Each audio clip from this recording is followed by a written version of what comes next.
तो अब बात करेंगे बलरामपुर के आतंकी ब्रिगेड की, जो धर्मांतरण का एक बड़ा रॉकेट चला रहे थे। अब यूपी एटीएस के शिकंजे में इसके सरगना पहुंच चुके हैं, जिसके बाद एक एक कर हर खुलासे हो रहे हैं। और खुलासे भी ऐसे, छांगुर पर शिकंजा कसने के लिए ईडी उसके कई ठिकानों पर लगातार छापेमारी कर रही है। तो वहीं नीतू, जो छांगुर की हर काले कारनामों की राजदार थी, उसके कमरे से अब लाल डायरी भी बरामद की गई है, जिससे अब कई राज बेनकाब होने वाले हैं। क्या राज है और क्या कुछ नीतू उर्फ नसरीन ने छिपाए थे, क्या छांगुर ने छिपाए थे, ये सब कुछ इस रिपोर्ट में देखिए।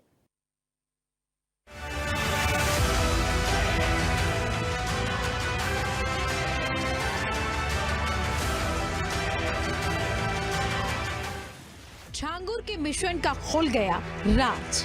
लाल डायरी में छांगुर नसरीन के राज, डायरी में लिखे कई राजनेताओं के नाम। बसावट बदलने के लिए मिशन आबाद, एक पूर्व आईपीएस छांगुर का मददगार। छांगुर के ब्लैक वर्ड पर रेड, छांगुर का मिशन आबाद, ईडी करेगी बर्बाद। धर्मांतरण के खेल को लेकर कई जांच एजेंसियों का एक्शन जारी है। जैसे जैसे जांच आगे बढ़ रही है, वैसे वैसे चौंकाने वाले खुलासे हो रहे हैं। ईडी ने छांगुर जितने भी ठिकानों का पता लगाया, अब सब पर छापेमारी की कार्रवाई की जा रही है। धर्मांतरण का मास्टरमाइंड जलालुद्दीन उर्फ छांगुर साइकिल और नगों और चूड़ियों को बेचने वाला कैसे बन गया धर्मांतरण का मास्टरमाइंड? ये वो सवाल है और वो गुत्थी है जिसे एटीएस के अलावा देश की कई एजेंसियां सुलझाने में लगी हैं।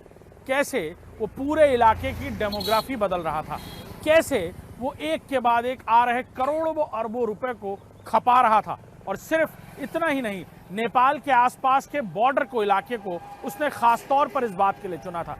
वहां एक लव जिहादी टीम तैयार कर रहा था, जिनसे सीधे ऑफर था कि अगर वो दूसरे धर्म की लड़की से शादी करते हैं और फिर अगर उनका धर्म परिवर्तित कराया जाता है तो उन्हें सीधे मुंह मांगी रकम दी जाएगी।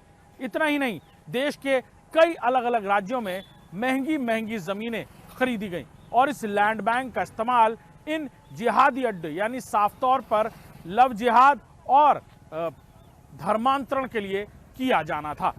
लखनऊ से 150 किलोमीटर दूर बलरामपुर में छांगुर के कई ठिकानों पर छापेमारी की गई।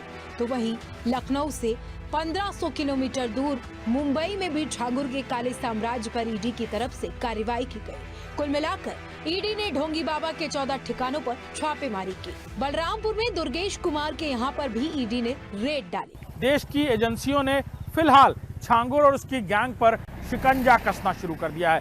बीते दिनों ईडी की तरफ से अलग अलग ठिकानों पर रेड हुई, जहां छांगुर और गैंग से जुड़े हुए बाकी लोगों से न सिर्फ दस्तावेज बरामद हुए, बल्कि कई ऐसे सवाल के जवाब भी मिले हैं जिसको लेकर अब देश की बाकी एजेंसियां भी काम कर रही हैं।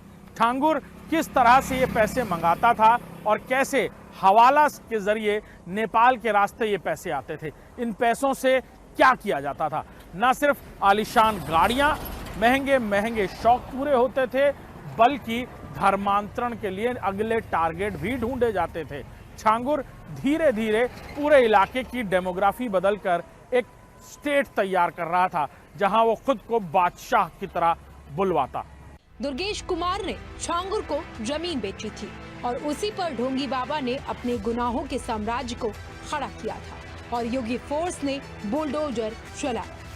छांगुर के जिन ठिकानों पर ईडी ने छापेमारी की, उनमें से एक अश्वी बुटीक है। ये वही बुटीक है जिसके बारे में इंडिया न्यूज ने एक्सक्लूसिव तस्वीरें भी दिखाई थी। सीधे तौर पर कहा जा सकता है कि नेपाल जाते जाते उसकी मुलाकात आईएसआई के भी कुछ आकाओं से हो गई थी, जिन्होंने उसकी मदद का वायदा किया था।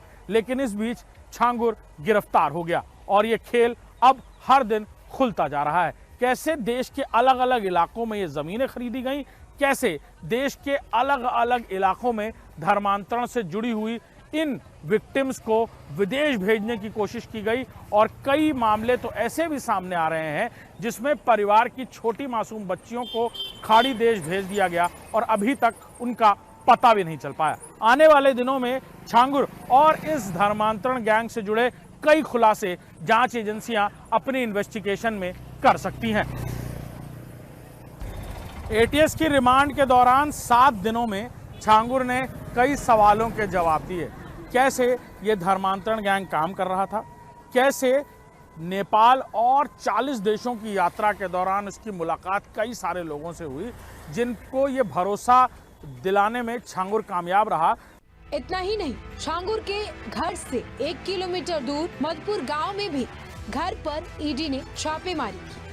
जुम्मन ने छांगुर को जमीन बेची, दस्तावेज खंगाले जा रहे हैं। कुछ दिन पहले जब छांगुर पर कार्रवाई हुई तो यही लोग थे जो मीडिया के सामने आकर छांगुर उर्फ जमालुद्दीन को सही बताया और कह रहे थे कि वो बेगुनाह है। छांगुर ने अलग अलग विदेशी फंडिंग के जरिए 100 करोड़ रुपए की रकम जुटाई। इतना ही नहीं, उसके गुर्गे भी करोड़ों में खेल रहे थे।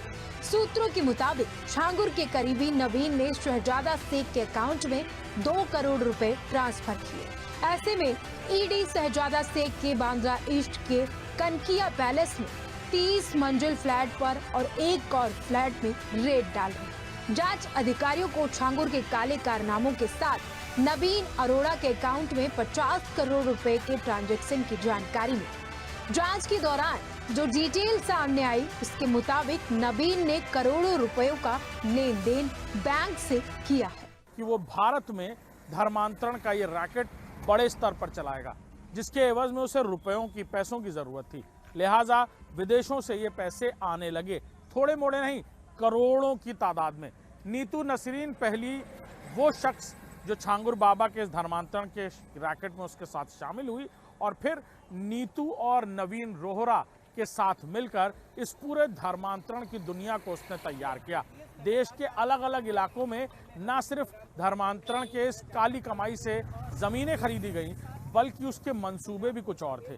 धीरे धीरे वो आईएसआई से हाथ मिलाकर एक ट्रेनिंग सेंटर तैयार कर रहा था, जहां लव जिहादी इन नौजवानों को प्रलोभन देकर बाकायदा ट्रेनिंग दी जाती और आने वाले वक्त में इनका इस्तेमाल आईएसआई किसी राष्ट्र विरोधी घटना के लिए करती। खासतौर पर इस इलाके को चुनने के पीछे और भी कई सारे कारण थे।